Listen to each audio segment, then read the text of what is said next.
À Genève, ce vendredi 13 avril, l'ONU, l'Union européenne et les Pays-Bas organisent une conférence de donateurs pour la RDC.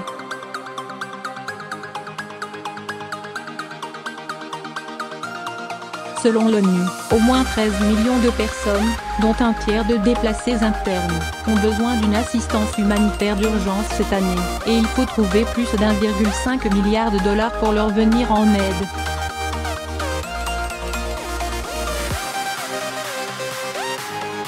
Le gouvernement congolais a refusé d'y participer, estimant que cette conférence allait donner une mauvaise image du pays.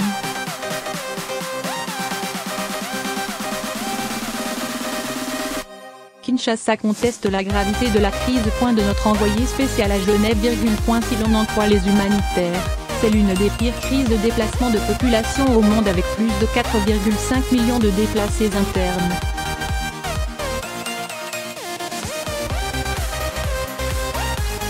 En Ituri, province du nord-est du pays, des dizaines de milliers de personnes ont fui vers la capitale, Bunia, et en Ouganda depuis la mi-décembre.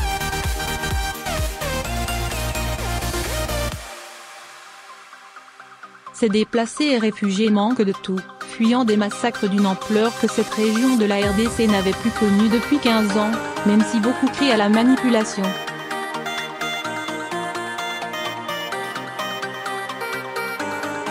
Entre 2002 et 2003, de violents affrontements interethniques, sur fond de pillage des ressources, avaient ravagé l'Ituri, entraînant le déploiement de la première force sous bannière européenne, l'opération française Artemis.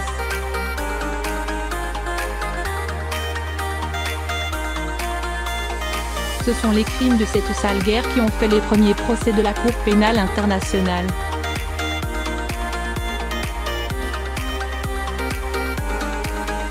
De nombreuses provinces en crise. À Bunia, les déplacés arrivent affamés, certains après s'être cachés ou avoir fui pendant plusieurs jours.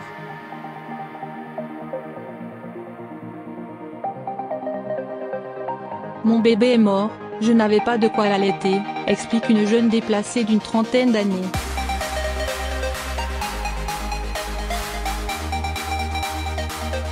Il y a 1 mois et demi, elle a perdu son enfant de 8 mois. Elle n'avait rien à manger, rien pour le nourrir.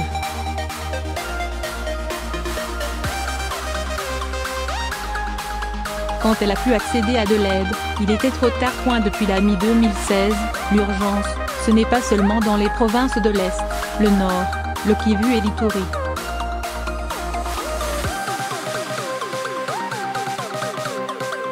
Dans le Tanganyika, des affrontements intercommunautaires avaient déjà éclaté en 2014.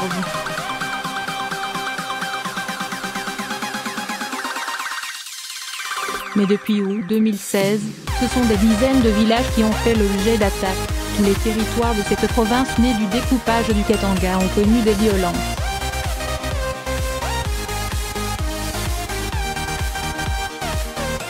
La crise déborde avec les déplacements de population comme de milices armées dans les provinces voisines.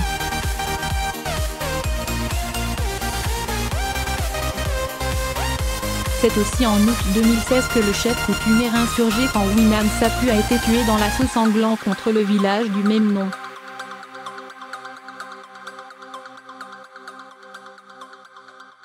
Sa mort a entraîné une insurrection sans précédent dans les provinces du Kasaï, touchant une superficie grande comme la Norvège.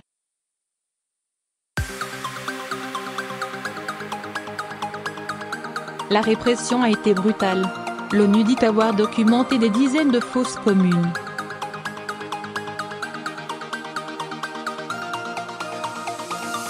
En 2016, la République démocratique du Congo devait connaître la première alternance démocratique de son histoire.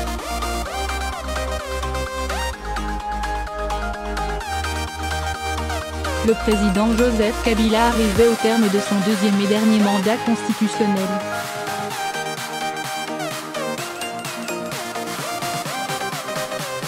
La commission électorale affirmait n'avoir ni les moyens financiers, ni techniques pour organiser les élections, évoquait également la difficulté d'enrôler les électeurs dans les Kasaï.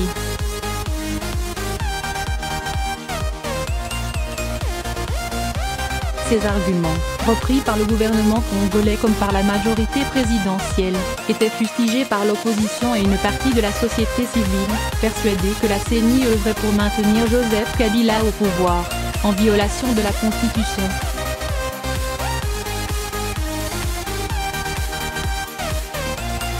Deux ans plus tard, Kinshasa dit pouvoir organiser les élections sans financement ou supervision extérieure, se félicitant de la hausse des prix des matières premières et d'une projection de croissance de près de 5% et critique les statistiques données par l'ONU sur la situation humanitaire.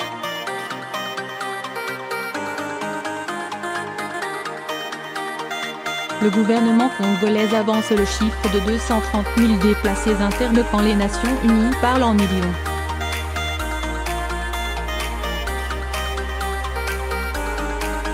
Des financements en baisse, des déplacés de plus en plus nombreux. La République démocratique du Congo connaît parmi les plus graves crises au monde, assure pourtant le secrétaire général du Conseil norvégien pour les réfugiés, NERC, Jan Egeland.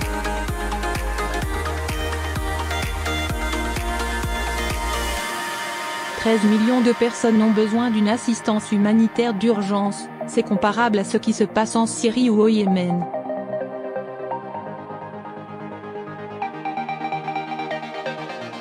Ce que déplore NERC comme Oxfam, c'est le peu d'attention de la communauté internationale sur cette crise.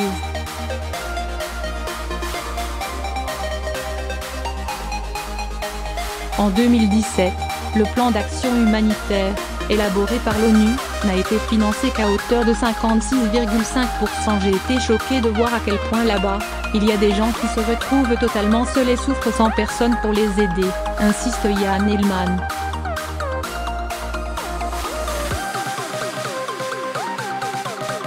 Faute d'argent, les vols humanitaires ont été suspendus pour le territoire de Walikale dans le Nord Kivu.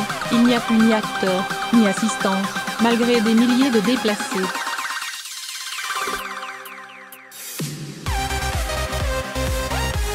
L'an dernier, on a observé une baisse de financement, c'était même le plus bas taux de financement en 10 ans, explique Vanessa Huguenin, l'une des porte-paroles à Genève du Bureau de coordination des affaires humanitaires de l'ONU, OCHA.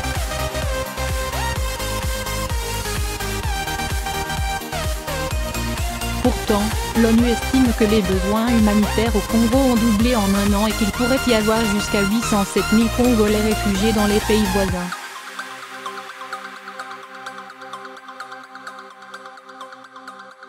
Un déplacé sur 20 reconnu par la RDC. Mais si l'assistance humanitaire n'arrive pas à des centaines de milliers de Congolais depuis l'an dernier, ce n'est pas seulement par manque de fonds.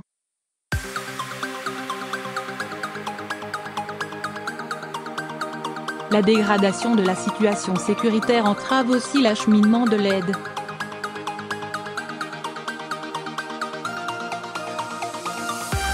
Les humanitaires sont, comme les Congolais, victimes d'attaques et de kidnapping dans l'est du pays.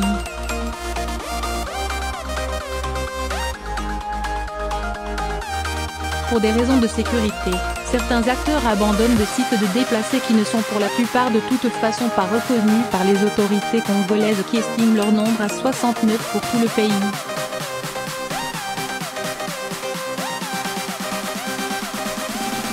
Un déplacé sur 20 est reconnu comme tel aujourd'hui par le gouvernement congolais.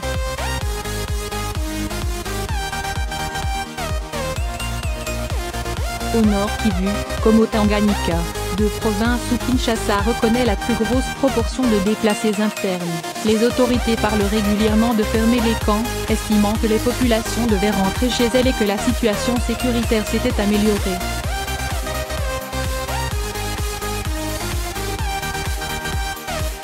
Au Nord Kivu, entre 2015 et 2016, plus d'une dizaine de camps avaient été attaqués ou vidés par les forces de sécurité.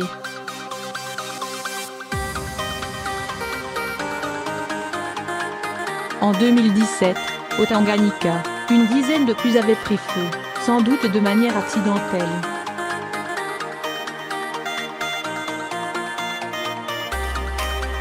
Les camps ne devaient pas être pérennisés.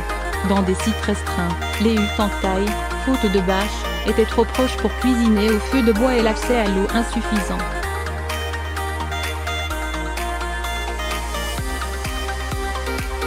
En janvier 2018, c'est en présence du Premier ministre recruté dans les rangs de l'opposition, Bruno Tshibala, que le plan d'action humanitaire avait été présenté.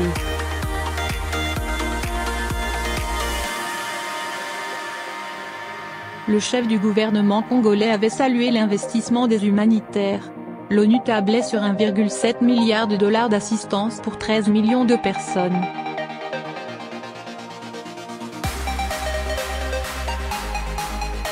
Depuis, 200 millions de dollars ont été trouvés. Quand le gouvernement congolais a annoncé son intention de boycotter la conférence des donateurs de Genève, il a aussi annoncé la mise en place d'un fonds de solidarité qui devrait être financé à hauteur de 100 millions de dollars.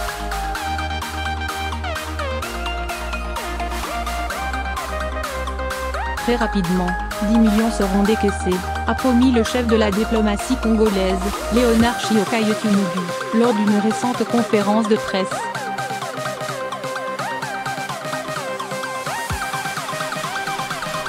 Nous ne sommes pas fermés à toutes les contributions dans le cadre de la solidarité internationale, mais ce que nous avons refusé, c'est que l'on organise une conférence sur la détresse en République démocratique du Congo en ignorant le gouvernement de ce pays.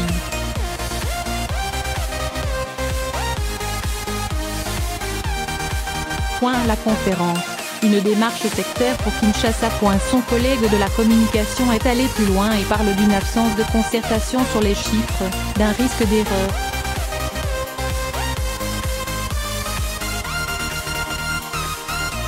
Nous ne permettrons pas à des gens de faire un travail si nous n'avons pas participé au programme, a déclaré Lambert Mandé Arfi, rappelant qu'on ne peut pas assister quelqu'un contre son gré.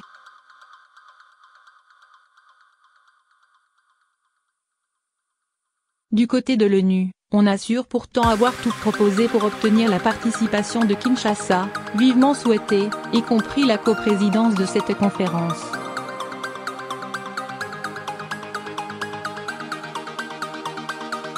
Mais c'est devenu politique, assure une source onusienne qui y voit le prolongement d'un bras de fer entre Joseph Kabila et les Occidentaux.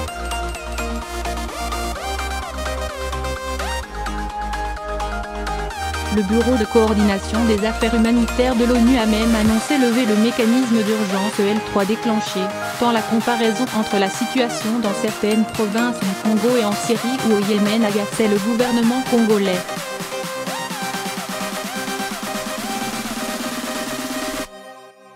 Ces deux pays sont en effet classés L3. L'ambassade de République démocratique du Congo à Genève a envoyé des notes verbales à certains pays.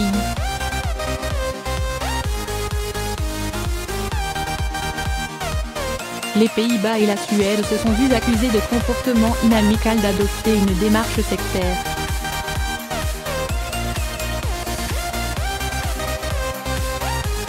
Le gouvernement de la République démocratique du Congo voudrait rappeler qu'il est le seul représentant légal et légitime des populations congolaises, précisait cette missive, provoquant l'ire de l'opposition et des mouvements citoyens.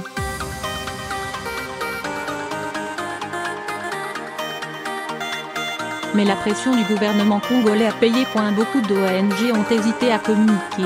L'ONU a insisté publiquement sur la gravité de la crise.